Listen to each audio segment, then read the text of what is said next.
இன்றைக்கி கடவுள் நம்மளுக்கு கொடுத்துருக்க வசனம் நியாயாதிபதிகள் 4:1. ஏகூத் மரணம் அடைந்த பின்பு இஸ்ரவேல் புத்திரர் திரும்ப கர்த்தரின் பார்வைக்கு பொல்லாப்பானதை செய்து வந்தார்கள். இந்த வசனத்தை கொண்டு கடவுள் நம்மகிட்ட என்ன சொல்கிற பார்ப்போம். தேவன் இஸ்ரவேல்களை வழி நடத்த மறுபடியும் மருதியர்களை தேர்ந்தெடுத்து கொடுத்துட்டே தான் இருந்தார்.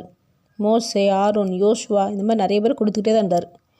ஆனாலும் அவங்களுடைய வாழ்க்கையில் எத்தனை மனிதர்களை கொடுத்த போதிலும் அவங்க திருந்தவே இல்லை.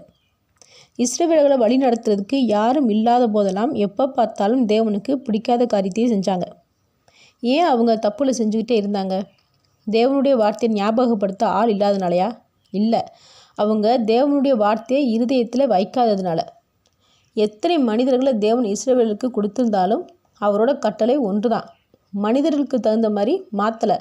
ஆரோன்கிட்ட ஒரு மாதிரியோ மோசேக்கிட்ட ஒரு மாதிரியோ கட்டளை கொடுக்கல, ஒரே கட்டளை தான். அப்போது தேவனுடைய வார்த்தை நமக்குள்ளே நிலைச்சிருந்துச்சுன்னா நம்மளை வழி நடத்த யாருமே நமக்கு தேவையில்லை. அந்த வார்த்தையை நம்மளை வழி நடத்தும். ஆமீன்.